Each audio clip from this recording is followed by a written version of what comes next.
liat თქვათ მაყურებელს მოდი ერთად მივაწოდოთ ინფორმაცია რომ აი ამ განცხადებაში რომელიც გავრცელა რამდენიმე წუთის წინ პროკურატურამ ნათქვამია შემდეგი რომ გამოძიები დადგენილია მიმდინარე წლის 16 თებერვალს თბილისის საქალაქო სასამართლოში გამართულ ღია სხდომაზე ბაჩენ ახალაიამ სიტყვით სარგებლობისა საჯაროდ მოუწოდა საქართველოს კონსტიტუციური წყობილების ძალადობით შეცვლის და სახელმწიფო ხელისუფლების დამხობის შესახებ ახალაიას ბრალდება კოდექსის 317 მუხლის წარედგინა მოწოდება კონსტიტუციური წყობილების ძალადობით შეცვლისკენ და სახელმწიფო ხელისუფლების დამხობისკენ, რაც სასჯელის ზომად 3 წლამდე თავისუფლების აღკვეთას ითვალისწინებს. ეს არის პროკურატურის მიერ რამდენიმე წუთის წინ გავრცელებული განცხადება. რა სიტყვით თქვენ? დიახ, ეს განცხადებები დაკავების დღიდან მოყოლებული ყოველთვის იყო გავრცელებული ბაჩოს სადაც არ უნდა ეთქვა სასამართლოზე თქვა თუ დახურულ სხდომაზე თქვა თუ ღია სხდომაზე თქვა, თუმცა ბოლოს სხდომამდე როდესაც დახურულ სხდომის ჩანაწერი დაიდო და გავრცელდა ძალიან მხოლოდ მაშინ დაიწყეს გამოძიება. ანუ მანამდე გამოძიება არ დაუწყიათ წინა სასამართლოს სხდომის მოსამართი სულ სხვა იყო, როდესაც ეხლა რაც გავრცელეს, რაზეც საუბრობენ, არც იმას არანაირი რეაგირება არ ქონია, თუ დანაშაული იყო ჩადენილი იქვე იყვნენ პროკურორები, იქვე იყო მოსამართლე და მათ უნდა ვალდებული იყვნენ, რომ დაეწყოთ გამოძიება, თუმცა არ დაწყებულა.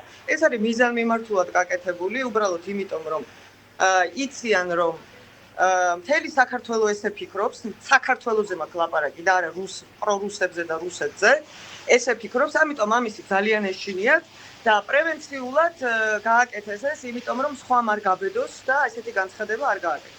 ამის თქმა შემიძლია მხოლოდ ამასთან დაკავშირებით. ანუ თქვენ ამბობთ, რომ დამაშინებელი ეფექტის მქონეა ეს ბრალი, რომელიც ბაჩოს წარედგინა სხვებისთვის, ამ შემთხვევაში სამიზნე ფართო საზოგადოებაა ამ შემთხვევაში? დიახ, რა თქმა უნდა, ეს არის ზუსტად იმიტომ, რომ ძალიან ეშინიათ ამ სიტყვების, იმიტომ რომ ძალიან ვირუსულად გავრცელდა ბოლო ვიდეო და ზუსტად აი ამ ვიდეოს გავრცელების შემდეგ დაიწყეს გამოძიება ამ მუხლით. დღეს კი წაუყენეს ბრალი, მაგრამ აი იმ ბოლო სასამართლოს სხდომის მერე, როდესაც ერთი კვირის მერე გავრცელდა ეს ფრაზა, აი მაგაზე დაიწყეს გამოძიება, თორე აქამდე სად იყვნენ ეს ორი თვე მაშინ? სად იყვნენ, ან როგორ ფიქრობთ, დღეს თქვენ მიხვედით ადგილზე და გინდოდათ რომ დასწრებოდით ამ ბრალის წარდგენის პროცესს. როგორ განვითარდა ამის შემდეგ მოვლენები? დიახ, ანუ მე დამირეკეს სტუსიდან გამოძიებელმა დამირეკა და მითხრეს რომ დღეს უყენებდნენ ბრალს ამ საქმესთან დაკავშირებით და მოსულიყავი, ვინაიდან ბრალის წარდგენას დავსწრებოდი როგორც ადვოკატი.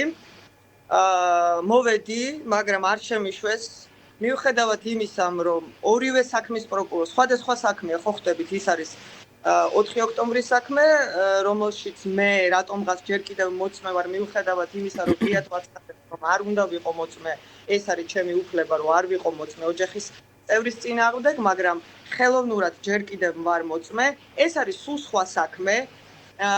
სუსტი იძიებს ამ საქმეს, სხვა უწყება იძიებს, სხვა საქმეა, სხვა სისხლის სამართლის ნომერია. და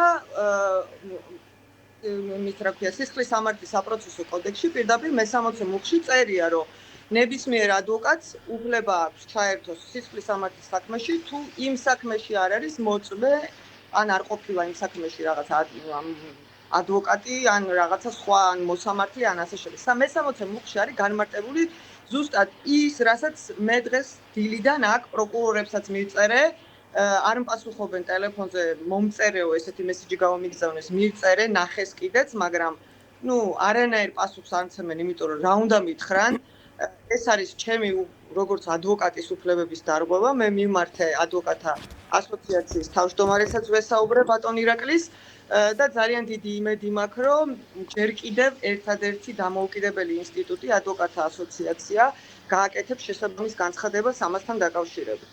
ეხლა დაკوارებას ჯერ კიდევ არ არის გამოსული გამომძიებელი ველოდები, ესე იგი დაცვის გარეშე, ადვოკატის გარეშე უყენებენ ეხლა ამ სიტყვებს. ანუ ადვოკატი არ დასწრებია, რადგან ამ საქმეზე ისინიც თქვათ სხვების შემთხვევაშიც მოწმის სტატუსით სარგებლობენ, ანი ხო ამაზეა საუბარი და ამის გათვალისწინებით საუბრობთ თქვენ სამართლიანი სასამართლოს უფლების დარღვევაზე. თქვენი კომენტარიც იყო პირველების ეთერში, ასევე ჩვენ ამ ჩართვაშიც ეს არის თქვენი მთავარი სათქმელი ამ ნაწილში. სამართლიანი სასამართლოს უფლება ბევრჯერ დაარღვიეს უკვე, თუნდაც იმიტომ ხდომა დახურულია. აუცილებლად უნდა აღენიშნოს, რომ ეს არის 4 ოქტომბრის საქმე და ჩვენ ყველამ კარგად ვიცით საზოგადოებამ იცის, რომ 4 ოქტომბრის საქმეზე 60-ზე მეტი პირი არის დაკავებული და აი ამ ადამიანებთან დაკავშირებით არც ერთ ეტაპზე არც ერთი სასამართლო დახურული არ ყოფილა. მხოლოდ და მხოლოდ ბაჩოს სასამართლოს ხდომა არის დახურული. ესეც არის სამართლიანი სასამართლოს უფლების დარღვევა, ისიც რომ მას ვინ სურს ადვოკატი, ის ხელოვნურად არის ჩამოშორებული, ესეც არის სამართლიანი სასამართლოს უფლების დარღვევა და ზოგადად უკანონოდ არის დაპატიმრებული, ზუსტად ამიტომ არის სასამართლო პროცესი დახურული, იმიტომ რომ საერთოდ არანაირი მტკიცებულებების ერთობლიობა კი არა, არც ერთი ცალი მტკიცებულება საქმეში არ დევს და ამიტომ არის სასამართლო პროცესი დახურული. აი რა მოლოდინი გაქვთ თქვათ წინა საქმესთან დაკავშირებით თქვენ ხშირად გისაუბრიათ სხვა საქმეაო ახლა ამბობთ ხო ეს ახალი ბრალი რაც ეს ბრალი კონკრეტულად რაც 3 წლამდე თავისუფლების აღკვეთას ითვალისწინებს თქვათ თქვენ საუბრობთ მტკიცებულებების არქონაზე იმ შემთხვევაში თქვათ ახლა ეს დაზღვევაა ეს საქმე რომ აი რაღაც კონკრეტულ საკითხზე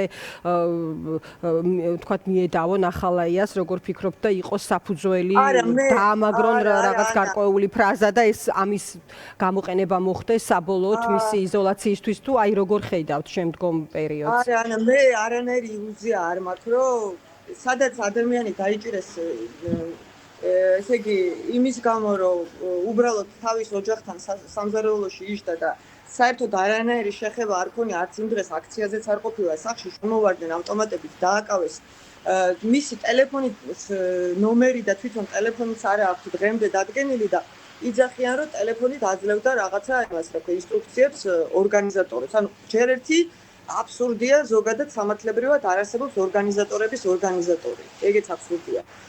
რადგან ესეთი ნაბიჯი გადადგეს, ეს იმას ნიშნავს რომ ჩვეულებრივად ეხა ხო ილუზია ვის აქ იმისი რომ სამართლიანია სასამართლო. ყველამ ვიცით რომ სასამართლო არის ბიძინას ჯიბის სასამართლო. რასაც უბრძანებენ იმას გააკეთეს. თუნდაც ის რომ ჩვენი მოსამართლე ქალბატონი ნინო გალუშტაშვილი არის დასანქცირებული ევროკავშირის სახელმწიფოების მხრიდან. ეს იმას ნიშნავს რომ რასაც ეტყვიან იმას გააკეთებს არანაირი სამართალთან და არანაირი კანონთან და არანაირი მტკიცებულებებთან ან მოწმეებთან ან დაზარალებულთან საერთოდ არანაირი შეხება არც სჭირდება იმისთვის რომ გამოიტანოს ის განაჩენი რაც ბიძინა ივანიშვილის ეს კიდევ ერთხელ ვამბობ, რაც დღეს გააკეთეს, ეს არის უბრალოდ საზოგადოების დაშინების მიზნით, რომ არავინ არ გაბედოს და არ თქვას მსგავსი რაღაც, რომ ბიძინა ივანიშვილი უნდა დაემხოს. იმიტომ რომ ჩვენ მე მგონი ამ დღეებში მოვისმინეთ, რომ ბიძინა ივანიშვილს თქვენო აღმატებულებათი მიმართავენ და რატომღაც გაიგივებულია ეს ადამიანი სახელმწიფოსთან, კონსტიტუციასთან და რა ვიცი, ჩვეულებრივი მოქალაქე არის ერთი, ხო? არანაირი სახელმწიფო პოზიცია არ უჭირავს. მიუხედავად ამისა, მაინც არ უნდათ რომ ეს ფრაზა ვინმე გაიმეოროს და ეს მხოლოდ და მხოლოდ არის დაშინების მიზნით გაკეთებული, თორე ეს მუხლი არის 3 წლამდე, ის მუხლი არის პირველი საქმე, რაზეც ახლა ამ წუთაზე 9 წლამდე და ამიტომ არანაირი ილუზია არ მაქვს რომ იმ საქმეში გაამართლებენ. დიდი მადლობა. ზუსტად მაგიტომაც არის დახურული საქმე, რომ არავინ არ დაესწროს, არც უცხოელი, არც მონიტორინგი არავინ არ აწარმოოს, არც სახალხო დამცველი ვერავინ ვერ ესწრება საერთოდ. სხედან მოსამართლე და პროკურორი მხოლოდ. დიდი მადლობა, ანი. დიდი მადლობა, ანი, დაგემშვიდობებით, ეს იყო ანი